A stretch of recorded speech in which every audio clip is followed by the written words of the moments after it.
इतिहास में कुछ नाम ऐसे हुए हैं जिन्हें समय भी नहीं मिटा सका। ये कहानी है मालवा की उस पवित्र मिट्टी की जहां किलों की दीवारें वीरों के खून से रंगी थीं। ये कहानी है उस राजा की जो तलवार उठाता तो बड़े बड़े दुश्मन कांप जाते, और जब उसकी कलम चलती तो बड़े बड़े विद्वान नतमस्तक हो जाते। हम बात कर रहे हैं परमार वंश के महाप्रतापी राजा भोज की, जिनके लिए सिंहासन तक का सफर फूलों से नहीं बल्कि कांटों से सजा था। ऐसे कांटे जो उनके अपने ही परिवार वालों ने बिछाए थे जब भोज मात्र 11 वर्ष के थे। लेकिन सवाल यह है कि राजा भोज आखिर थे कौन? क्या वे सिर्फ एक वीर योद्धा थे या एक ऐसे विद्वान जिनके सामने बड़े बड़े आचार्य भी नतमस्तक हो जाते थे? और क्या रहस्य है उस कहावत का जिसने राजा भोज को अमर बना दिया? कहां राजा भोज और कहां गंगू तेली? जब मैं इस कहावत की सच्चाई बताऊंगा तो आप भी चौंक जाएंगे। और सबसे बड़ा प्रश्न कि ऐसे वीर योद्धा का आखिर अंत कैसे हुआ? तो मित्रों, आज की इस डॉक्यूमेंट्री में हम राजा भोज की पूरी कहानी को जानेंगे। जन्म से मृत्यु तक, षड्यंत्र से साम्राज्य तक, युद्ध से ज्ञान तक और इतिहास से लोक कथा तक। तो वीडियो को अंत तक जरूर देखें।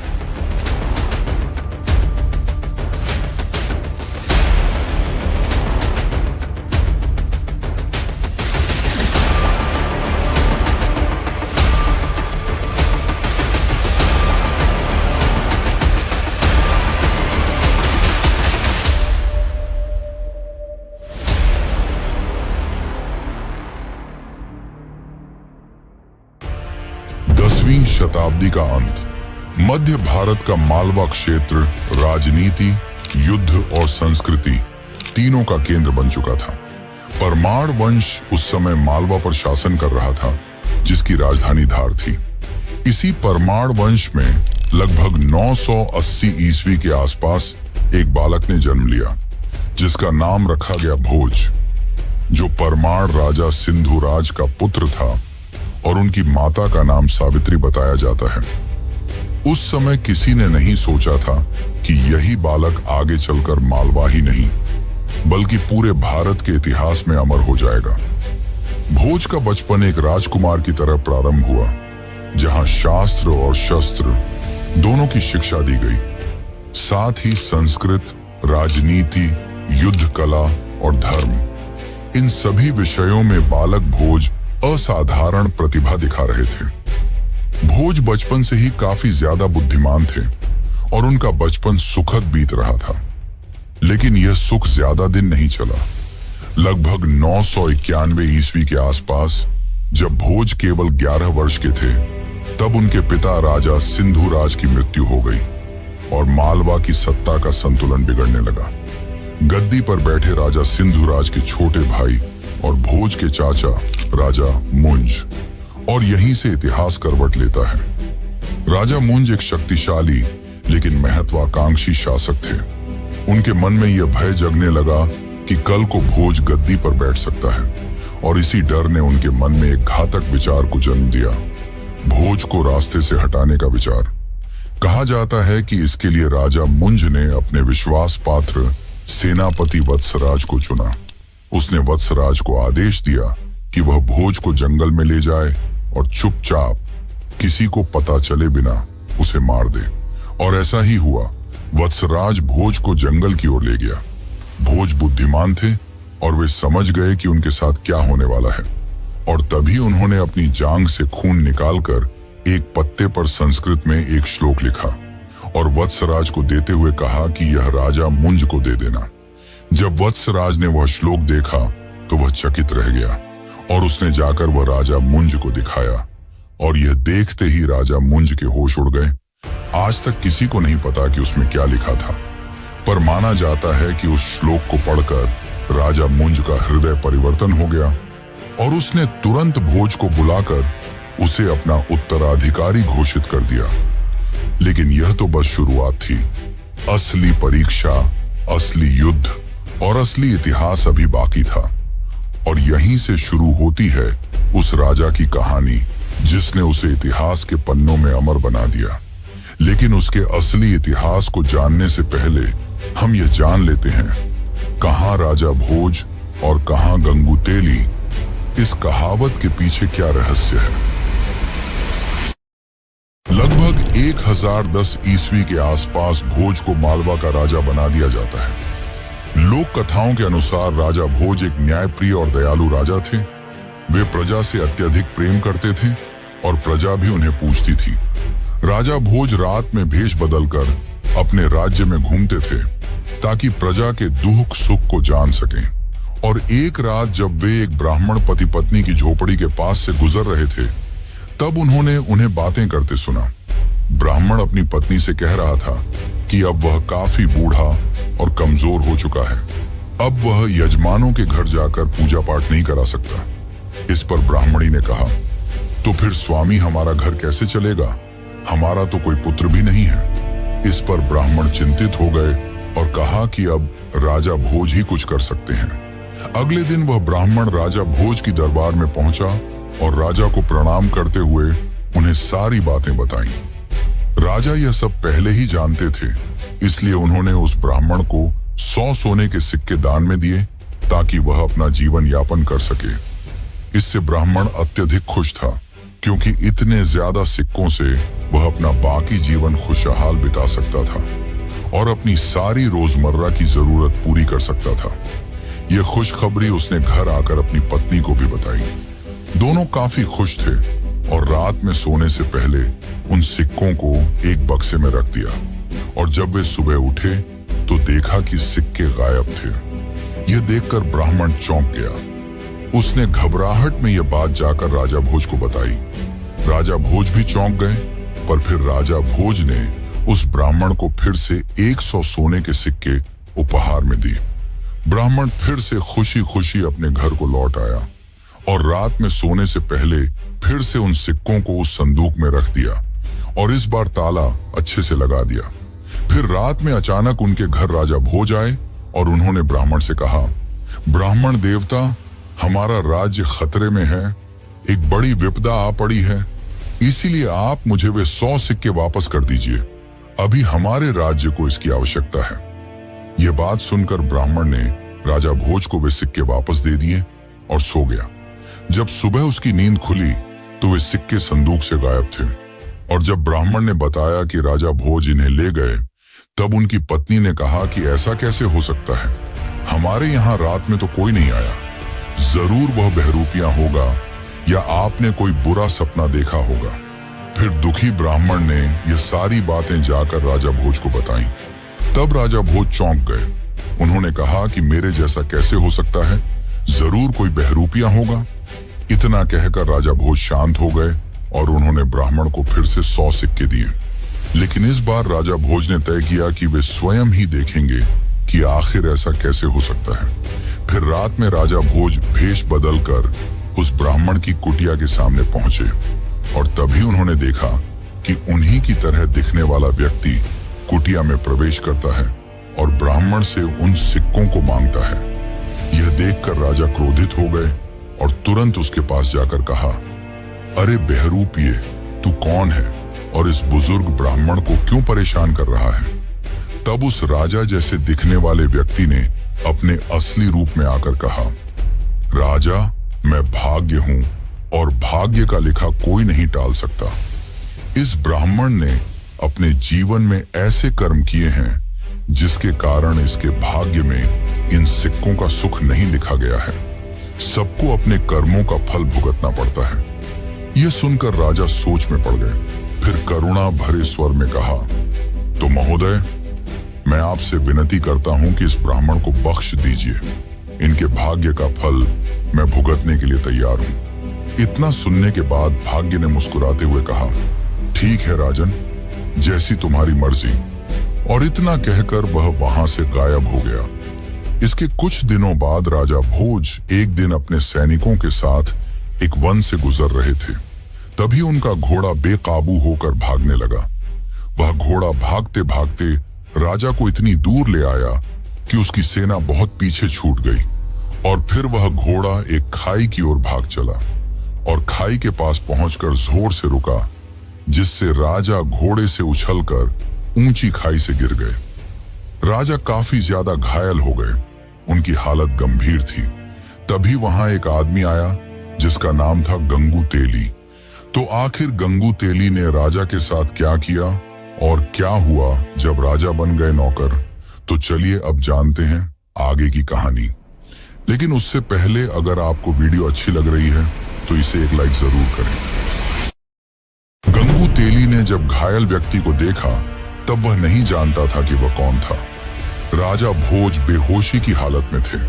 गंगू तेली ने उन्हें अपने बैलगाड़ी में सुलाया और अपने घर ले आया।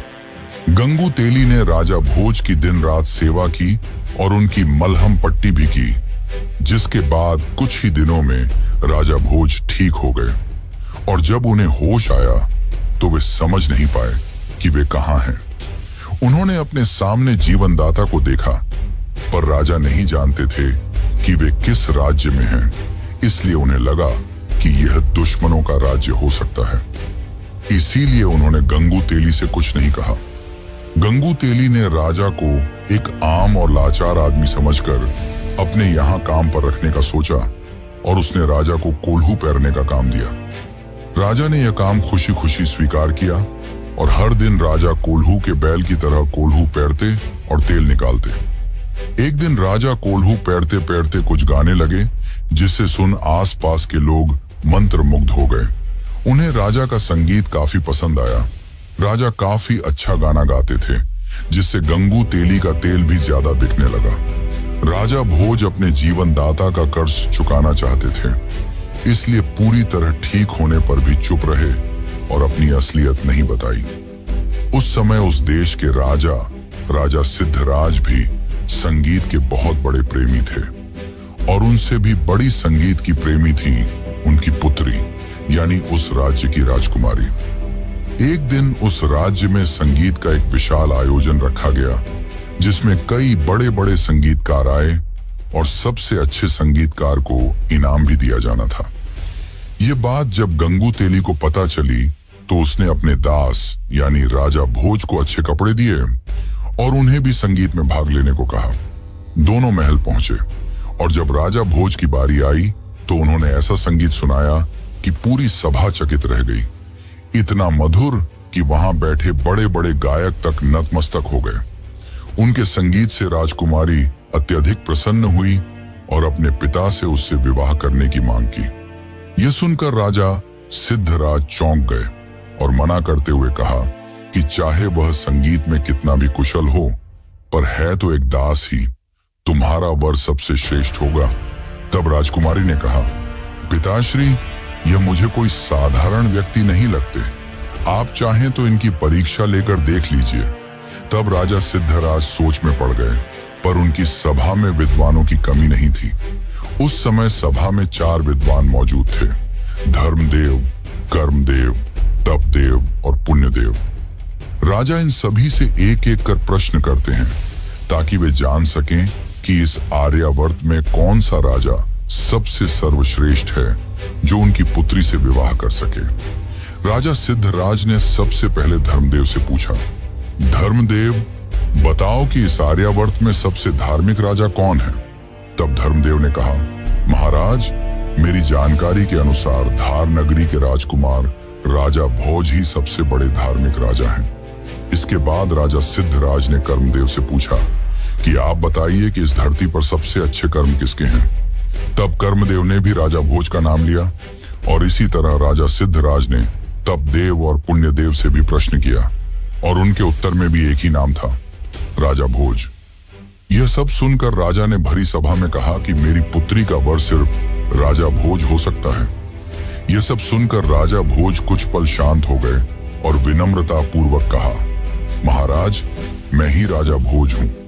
यह सुनकर सब चौंक गए और राजा क्रोधित हो गए और बोले, ये कैसी गुस्ताखी है? एक आम कलाकार होकर अपने आप को इतना बड़ा राजा बता रहे हो। किसी के चरित्र पर इस प्रकार की टिप्पणी तुम्हें शोभा नहीं देती, और अगर तुम राजा भोज हो तो यहां कैसे आए?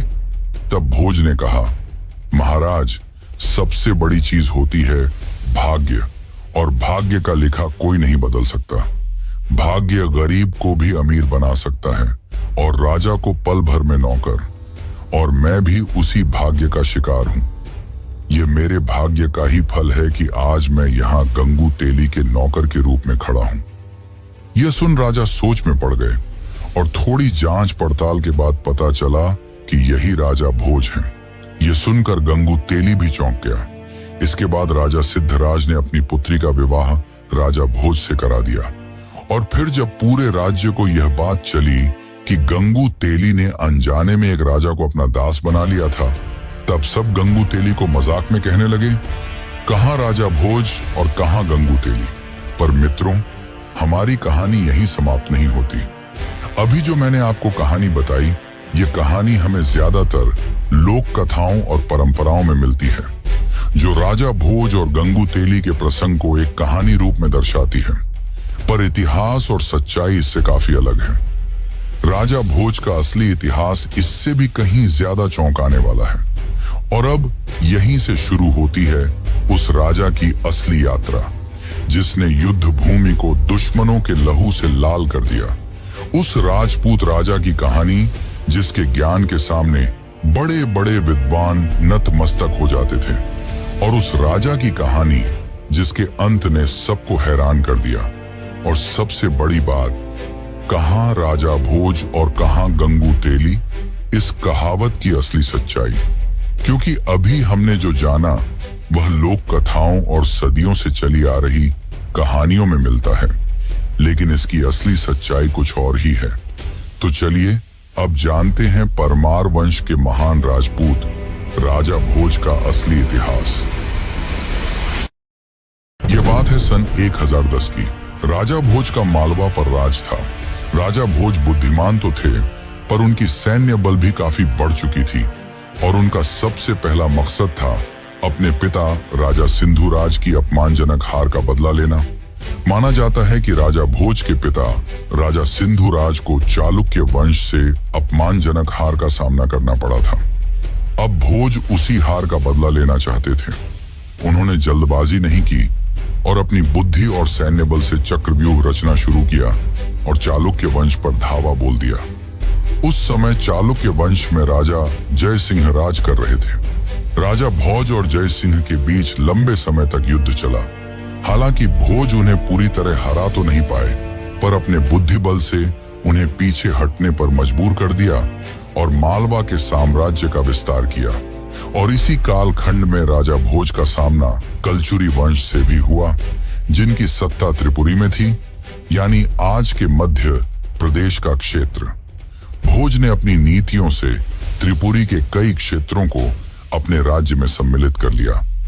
माना जाता है कि 1010 से 1030 ईस्वी के बीच का समय राजा भोज के लिए साम्राज्य विस्तार का स्वर्ण काल था। उनके प्रभाव का क्षेत्र मालवा से आगे बढ़कर राजस्थान के कुछ हिस्सों, कोंकण के क्षेत्रों और पश्चिमी भारत तक महसूस किया जाने लगा।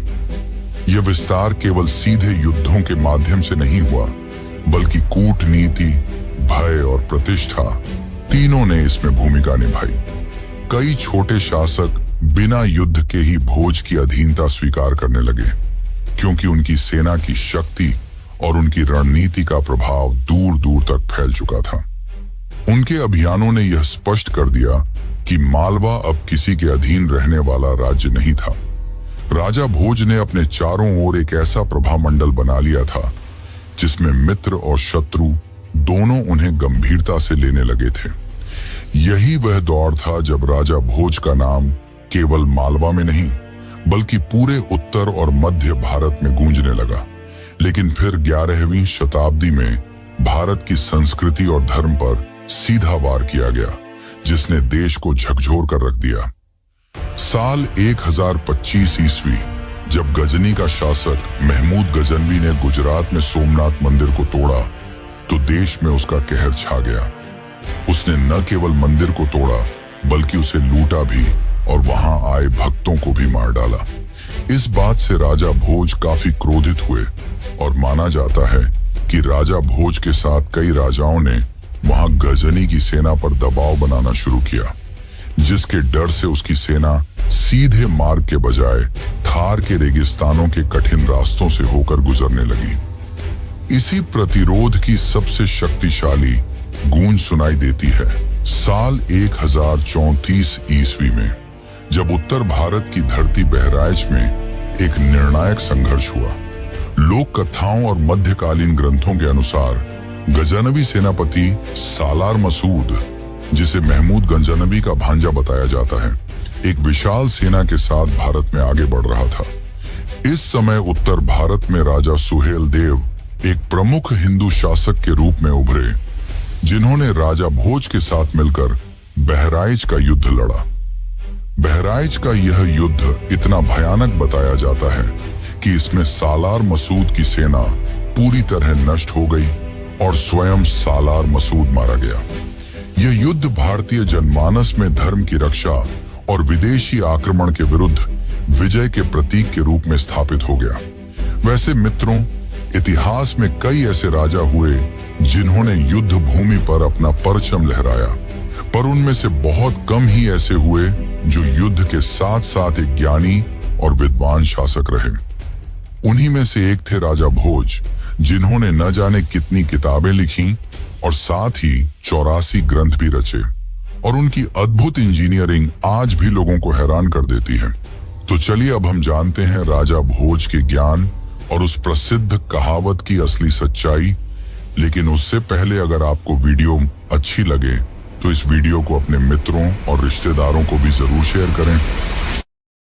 11वीं शताब्दी का भारत, विशेषकर मालवा, राजा भोज के शासनकाल में केवल सैन्य शक्ति का केंद्र नहीं रहा, बल्कि ज्ञान, साहित्य, विज्ञान और स्थापत्य का भी प्रमुख केंद्र बन गया। माना जाता है कि राजा भोज के नाम से कई दर्जन ग्रंथ जुड़े हुए हैं। परंपरागत रूप से उन्हें लगभग 84 ग्रंथों का रचयिता या संरक्षक माना जाता है।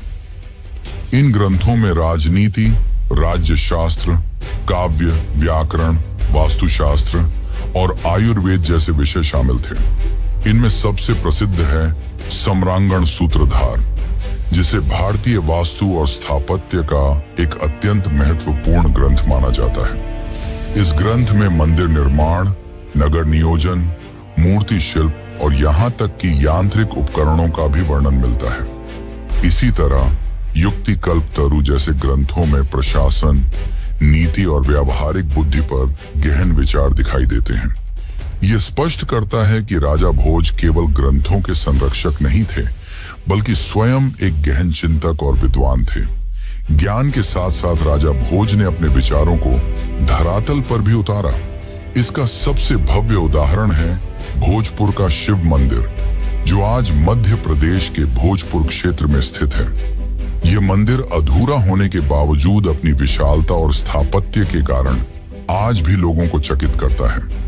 यहाँ स्थापित किया जाने वाला शिवलिंग इतना विशाल था कि उसे अक्सर पूर्व का सोमनाथ कहा जाता है। इतिहासकार मानते हैं कि किसी कारणवश, संभवतः राजनीतिक अस्थिरता या प्राकृतिक आपदा, इस मंदिर का निर्माण पूर्ण नहीं हो सका, लेकिन फिर भी यह राजा भोज की स्थापत्य महत्वाकांक्षा का सजीव प्रमाण है।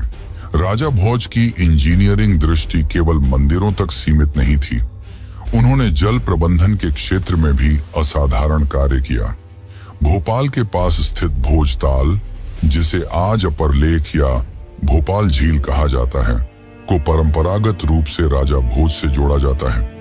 यह अपने समय की सबसे बड़ी कृत्रिम झीलों में से एक मानी जाती है। इतनी विशाल झील का निर्माण उस युग में करना, जब आधुनिक तकनीक उपलब्ध नहीं थी, राजा भोज की वैज्ञानिक समझ और प्रशासनिक क्षमता को दर्शाता है। यह झील न केवल जल संरक्षण का साधन थी, बल्कि आसपास के क्षेत्रों की समृद्धि का आधार भी बनी। राजा भोज का ज्ञान अपार था, इसलिए जब उनकी मृत्यु हुई तो कहा गया कि सरस्वती स्वयं शोक में डूब गईं, क्योंकि उनका सबसे बड़ा संरक्षक चला गया था। लेकिन राजा भोज की कहानी अभी पूरी नहीं हुई थी, क्योंकि उनके नाम से जुड़ी एक कहावत ने इतिहास को एक अलग ही मोड़ दे दिया। राजा भोज से जुड़ी सबसे प्रसिद्ध पंक्ति अगर कोई है तो वह यही है, कहां राजा भोज, कहां गंगू तेली। आज यह कहावत आम बोलचाल में किसी महान व्यक्ति की तुलना एक साधारण या तुच्छ व्यक्ति से करने के लिए इस्तेमाल की जाती है, पर इतिहास की गहराई में उतरने पर पता चलता है कि इस कहावत का मूल रूप कुछ और ही था। कई विद्वानों के अनुसार इसका असली वाक्य था, कहां राजा भोज, कहां गांगेय तैलंग। समय के साथ यह पंक्ति विकृत होती चली गई और धीरे धीरे गांगेय तैलंग का रूप बदलकर गंगू तेली बन गया। दरअसल यहाँ गांगेय और तैलंग कोई साधारण शब्द नहीं थे। गांगेय का संकेत था छेदी वंश के महान राजा गांगेय देव की ओर, जो 11वीं शताब्दी में मध्य भारत के एक शक्तिशाली शासक थे। वहीं तैलंग शब्द का संबंध था चालुक्य वंश के राजा जय सिंह तैलंग से, जो दक्कन क्षेत्र में प्रभावशाली शासक माने जाते थे। अर्थात ये कहावत किसी तेली या साधारण व्यक्ति की तुलना नहीं कर रही थी, बल्कि 3 शक्तिशाली राजाओं की तुलना कर रही थी, राजा भोज, राजा गांगेय देव और राजा जय सिंह तैलंग। इस पंक्ति का भाव यह था कि राजा भोज की महानता इतनी विशाल थी कि उनके सामने उस सदी के 2 बड़े राजा भी टिक नहीं पाए। लेकिन समय के साथ जब इतिहास की बारीक समझ आम जनमानस से दूर होती गई, तो गांगेय तैलंग जैसे कठिन नाम सरल उच्चारण में बदलते चले गए और धीरे धीरे गांगेय तैलंग बन गया गंगू तेली। दुर्भाग्यवश इस परिवर्तन के साथ कहावत का मूल अर्थ भी उलट गया और एक महान राजा की तुलना एक तुच्छ छवि से जोड़ दी गई। लेकिन यहां राजा भोज की कहानी समाप्त नहीं होती। उसका आखिरी और अंतिम अध्याय अभी बाकी है। राजा भोज की मृत्यु का अध्याय, कि आखिर उनकी मृत्यु कैसे हुई। तो चलिए अब इसे भी जान लेते हैं।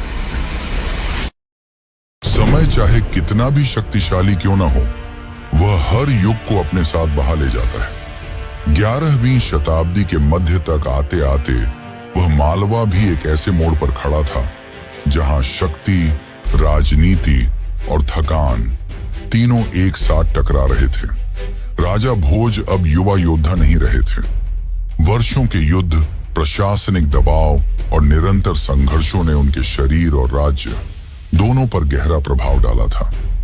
लेकिन उनकी प्रतिष्ठा अब भी इतनी प्रबल थी कि शत्रु उनसे सीधे टकराने से हिचकिचाते थे। इसी काल में राजा भोज के विरुद्ध एक शक्तिशाली गठबंधन बना। पश्चिम में गुजरात के सोलंकी वंश के राजा भीम प्रथम और पूर्व में छेदी वंश के राजा कर्ण, दोनों ने मिलकर मालवा पर आक्रमण करने की योजना बनाई। यह कोई सामान्य युद्ध नहीं था, बल्कि एक रणनीतिक प्रयास था जिसका उद्देश्य राजा भोज की शक्ति को अंतिम रूप से तोड़ देना था। वृद्धावस्था में भी राजा भोज ने इस चुनौती का सामना किया, लेकिन अब परिस्थितियां पहले जैसी अनुकूल नहीं थीं। 2 दिशाओं से हो रहे आक्रमण ने मालवा की सैन्य क्षमता को गंभीर रूप से कमजोर कर दिया। इतिहासकारों के अनुसार इन संघर्षों के दौरान राजा भोज शारीरिक रूप से भी अस्वस्थ रहने लगे। लगातार युद्ध और बीमारी ने उनके शरीर को तोड़ दिया था और अंततः साल 1055 ईस्वी में वह दिन आया जब मालवा का यह महान सम्राट संसार से विदा हो गया। राजा भोज का स्वर्ग आरोहण केवल एक राजा की मृत्यु नहीं थी, बल्कि एक पूरे युग का अंत था। एक ऐसा युग जिसमें तलवार और विद्या साथ साथ चली थी। राजा भोज की मृत्यु का प्रभाव केवल राजनीति तक सीमित नहीं रहा। उनके निधन पर विद्वानों, कवियों और आचार्यों में गहरा शोक फैल गया। कहा जाता है कि उस समय यह वाक्य प्रचलित हुआ, आज सरस्वती निराधार हो गई हैं, अर्थात ज्ञान की देवी ने अपना सबसे बड़ा संरक्षक खो दिया। यह कथन इस बात का प्रतीक था कि राजा भोज केवल सत्ता के संरक्षक नहीं थे, बल्कि ज्ञान, संस्कृति और विद्या के भी सबसे बड़े सहायक थे। राजा भोज के बाद मालवा वैसी स्थिरता और वैसा वैभव फिर कभी प्राप्त नहीं कर सका। उनके नाम से जुड़ी इमारतें, ग्रंथ, कहावतें और कथाएं ही शेष रह गईं। लेकिन शायद यही किसी महान राजा की असली अमरता होती है कि वह अपने जाने के बाद भी इतिहास में जीवित रहता है।